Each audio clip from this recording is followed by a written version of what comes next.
I'm your baby, and I'm gonna stay with you. Yeah, call me crazy, but I still love you. Still love you. Even all the dysfunctional things you do. Like even when you're wrong and won't admit the truth. But you can call me crazy, cause I'm your baby, and I'm gonna stay with you. Today in the studio we have with us Dawn.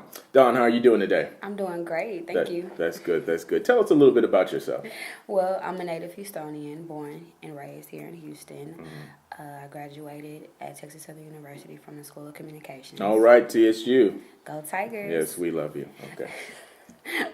I have a background in entertainment, recording management, and I currently am in radio. Okay, all right. So let's get right into the show. Break up to make up.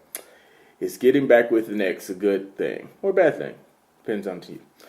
So Savanis, that is your boo thing, right? Okay. Yes. Okay. Where and how did you and Savanis meet? How did we meet? I met Savanis at Texas Southern University. Okay. I was being inducted into Sigma Pi Alpha, which is the honor society of the debate team. Okay. And he happened to be singing there with his keyboard player. And I saw a few of my friends go over there and talk to him. I was like, oh, okay. You know, I just kind of noticed him briefly. But what made me notice him even more is the way he was looking at me. Oh. He was giving me a stare that was unforgettable. So, were you attracted to him right off? Yes. You were? Okay. Yes. What made you attracted to him? I don't know if it was the scary look he was giving me or just his conversation. Okay. It was different from others. Okay. So you like conversation? Yes. Okay. So, what made you move to the next step with Savanis? I started Facebooking him, and then I gave him my number. I came to him on business initially. Like, look, I was in artist management. He's a singer. Hey, I want you to collab with my artist. I didn't want to let him know that I was interested like that. I don't trust it, but okay. All right. So, we then were talking, and then just the conversation. He was forward. Like and I was like, okay. You know, most guys, when they come to a female like myself, they're just kind of probably standoffish because I'm so dominant, and I'm just, she's the independent, whatever. However they want to have a person, but he wasn't like that. I wasn't taking nothing from him. He wasn't taking nothing from me. So just that dominancy on both parts. Okay. So, with you being a dominant woman, headstrong, independent, IED, you know what that means. All right. What is Savanis' best quality?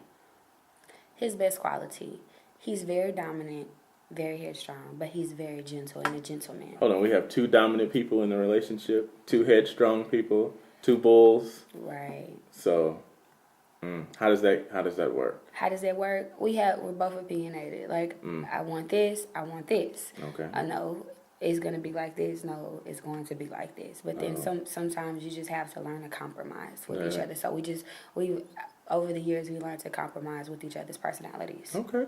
All right. Making it work. Okay. So, what made Dawn and Savanis in the relationship? What made it go south? Well, this is real one-on-one. Real one-on-one. Okay. Savanis and I, we talked about the dominant part of the relationship. It led to other dominant things in the relationship. Physical abuse. Okay. So we got into a fight, and we ended the relationship for about 5 months. Okay. It was partially mutual between both parties, but it was very, very bad. Okay. So then from that point on out, I said, I had to. We gave each other a break because we needed that break. It was a series of things that happened physically between the both of us, and sometimes when people are going through that, you just have to. If you love one another, you have to step back. So we stepped back for about 5 months, and we then got back together, and it was kind of weird because it was weird. But it ended up happening again. Well, that's a good understanding that when things are a lot, things grow too much, you just have to step away from it. Be like, I can't do this. You have to sometimes think about self, then trying to keep some things together if it's not working. I understand that. What did you realize when you lost Savanis? Did you miss him? miss the times you spent together, miss his personality? I missed a lot of things about him. I think it was the feeling of having someone there, and then at the same time, the person that you're used to. So it can go both ways. It can go for insecurity, and it can go for security reasons. So I think it was both things. But then as we got back together, we started working towards our relationship in a better way. Well, that's good. So the void it wasn't like a void that wasn't incomplete. It started to be completed because we started working on things to make ourselves better as individuals. I think you just answered our next question, what you learned in your time apart from understanding what you guys' relationship needed. You know, what understanding the two people that are coming together, that you are headstrong, that you guys are very opinionated, and understanding that compromise and communication would be number one, the best thing for you guys in you all's relationship. And understanding also that patience, I understand with dominant people like myself, sometimes you need a little more patience because the day could go south. And not saying that I'm taking my frustration out on you, but just my aggravation, you know. So with patience and understanding of who I am, you know, and apologies, you know, if you understand that I did you wrong or vice versa, an apology should be issued. I do apologize, ma'am, for doing this to you. Baby, I do love you. I didn't mean to do that, and so on. And getting back together with your ex, is that a good idea with one of your exes since you have done that? Is that a good idea, do you believe? Or pros and cons, how do you weigh that? The pros and the cons. It varies. If you feel as though that person, y'all were together and you feel like you still had more growing to do as people, then it's not a bad thing. Now, if you and the person just really can't compromise and really can't meet, and we have a lot of those relationships when we're younger.